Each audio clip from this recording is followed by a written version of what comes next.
कोणाकोणाला अशी चमचमीत आणि मस्त अशी कांद्याची चटणी आवडते.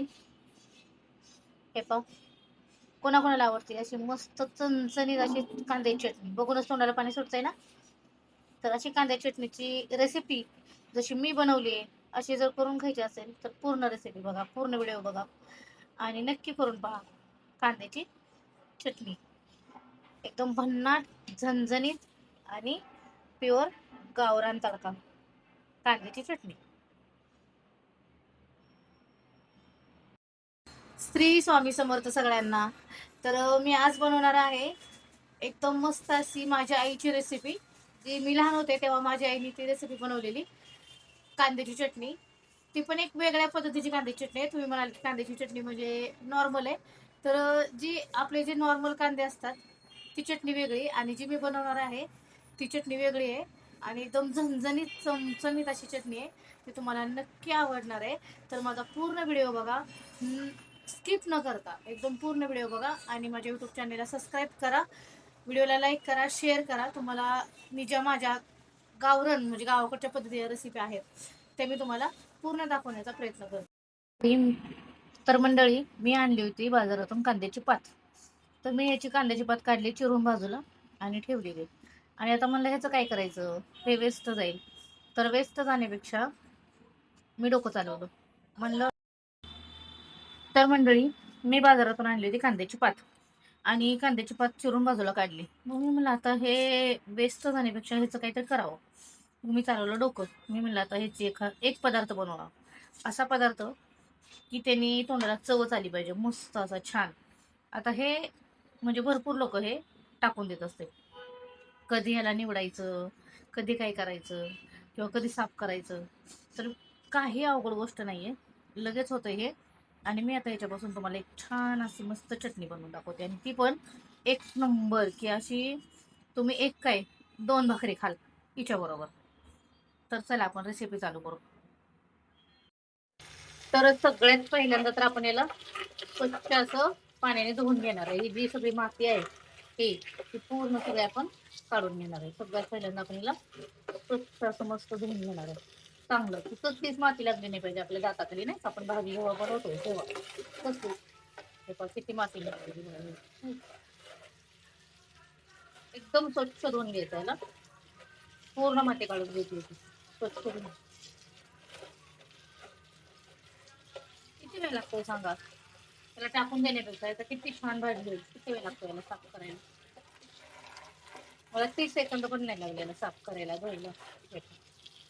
स्वच्छ चांगलं धुवून घ्यायचं. हे बघू शकता एकदम छान आणि स्वच्छ धुवून घेतलेला मी.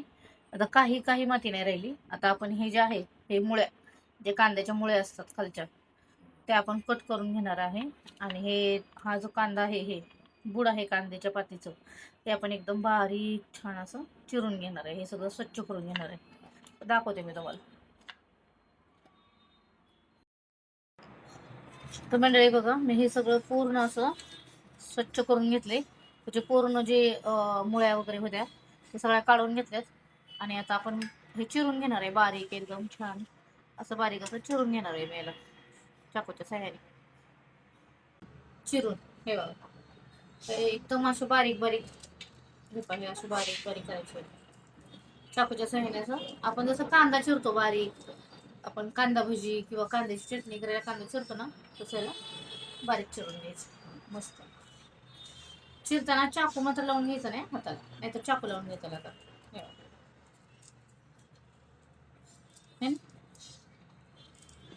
ओला असल्यामुळे लगेच, ओला आहे ना ताजा कांदा, छोटा छोटा तसे तयार व्हायला लागलाय कांदा. तो असं बारीक चिरून घ्यायचं. आम्ही लहान होतो ना तेव्हा आमच्या आई बरोबर कांदे लावायला, आमच्या एक लहान, आम्ही लहान असताना कांदे लावायचे शेतात, पहिले वाकून कांदे लावायचे. तर आम्ही दोघी बहिणी आमच्या आई बरोबर जात होतो आणि आम्ही कांदे लावलेत. मी शेतात काम केले, कांदे लावले, ऊस लावलाय, भरपूर कामं केले. तर तेव्हा आम्ही ना, जे आपलं कांद्याचं रोप असतं त्याच्यातले जे मोठे मोठे कांदे असतात ते माझी आई निवडून बाजूला काढायची, कारण परिस्थिती खराब होती, भरपूर गरीब होते. मग असं काहीतरी जमा करायचं आणि त्याच्यापासून भाज्या बनवायच्या. तर खूप छान बनवायची आणि त्यावेळेसची टेस्ट माझ्या आईच्या हातची भरपूर छान. तर मी आता तसा प्रयत्न करणार आहे माझ्या आईसारखं बनवायचा. तसं जमणार नाही मला, की माझ्या आईने बनवलं तर तसं मला नाही जमणार, पण प्रयत्न करते. कारण मी कांद्याची पात आणली आणि त्याला हे असं बघितलं, एवढे एवढे आहेत बाबा कांदे, तर मला माझ्या आईची आठवण झाली आणि ती रेसिपी आठवली. तर म्हणलं तुमच्याबरोबर ती शेअर करावी रेसिपी, जी आपली आई बनवत होती ती तुमच्याबरोबर शेअर करावी. कारण आठवणी खूप छान आहेत लहानपणीच्या. मला हे बघितलं की लहानपणीची आठवण झाली, त्याच्यामुळं बनवणार आहे. आता हे चिरून घेते सगळं मी.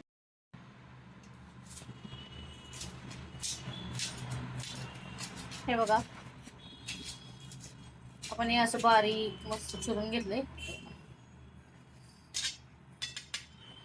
छान असं चिरून घ्यायचं बारीक.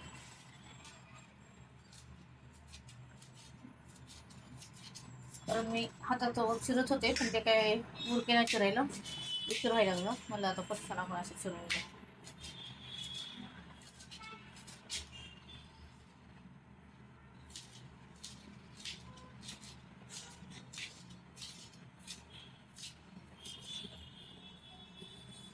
झाले आपलं चिरून.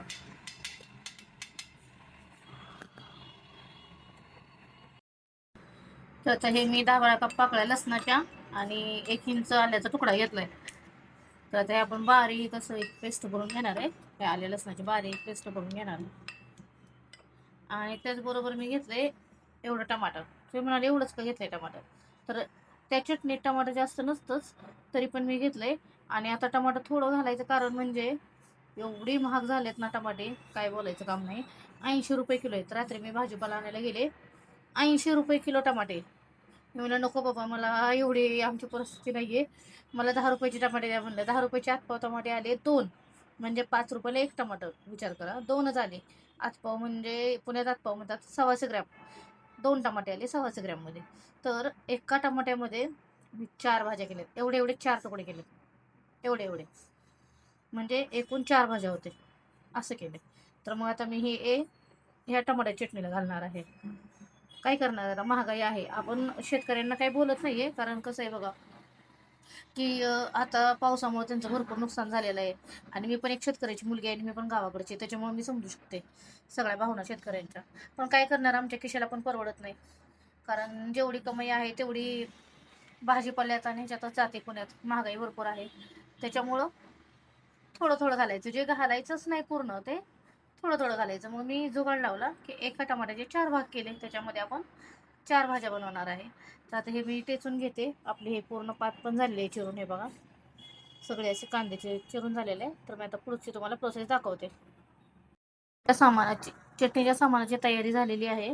तर त्याच्यासाठी आपण घेतले टमॅटो बारीक चिरलेलं, आलं लसूण पेस्ट, जिरी मोहरी आणि मिरची पावडर, धने पावडर आणि थोडीशी हळद.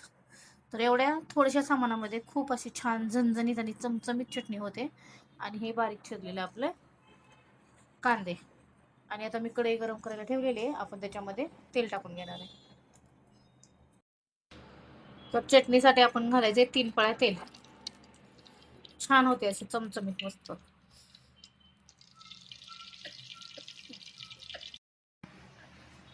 हे मी जिरी मोहरी टाकून घेतले. हे पहा किती छान तडतडते बघा, मस्त तेल कडक झाले, गरम झाले तेल.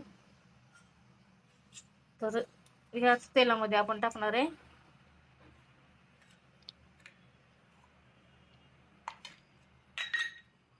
हे आलं लसूण बारीक केलेलं.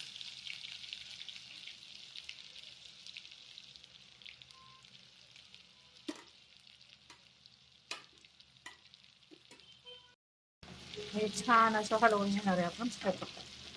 मस्त तळे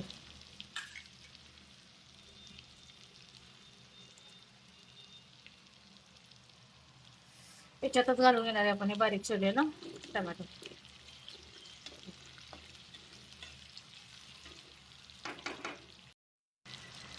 तर त्याच्यामध्येच घालणार आहे आपण हे बारीक चिरलेले आपले कांदे.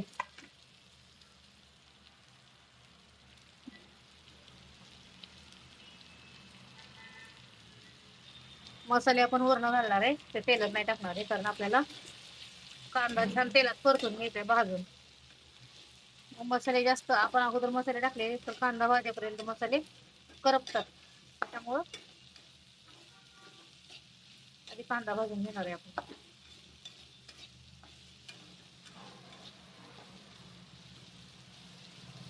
किती छान दिसतो बघ, कलर कसला आलाय बघ, किती छान आहे कलर.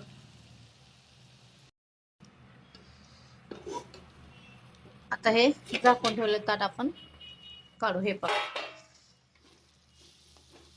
किती छान शिजले बघा, मस्त. आणि काय भन्नाट रंग दिसतोय बघा.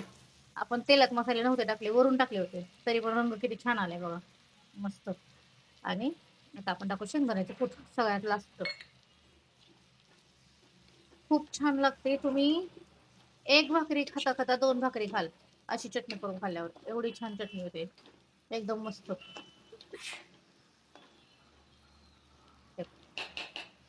तर आता आपली चटणी खाण्यासाठी तयार झालेली आहे. पुन्हा कुणाला रेसिपी आवडली माझी, त्यांनी माझ्या व्हिडिओला लाईक करा, माझ्या यूट्यूब चॅनलला सबस्क्राईब करा आणि शेअर करा व्हिडिओ. कोणा कोणाला रेसिपी आवडली आणि अशी छान कांद्याची चटणी कोण कोण करून खाणार हे पण मला कमेंटमध्ये सांगा. तर नक्की माझ्या यूट्यूब चॅनलला लाईक करा.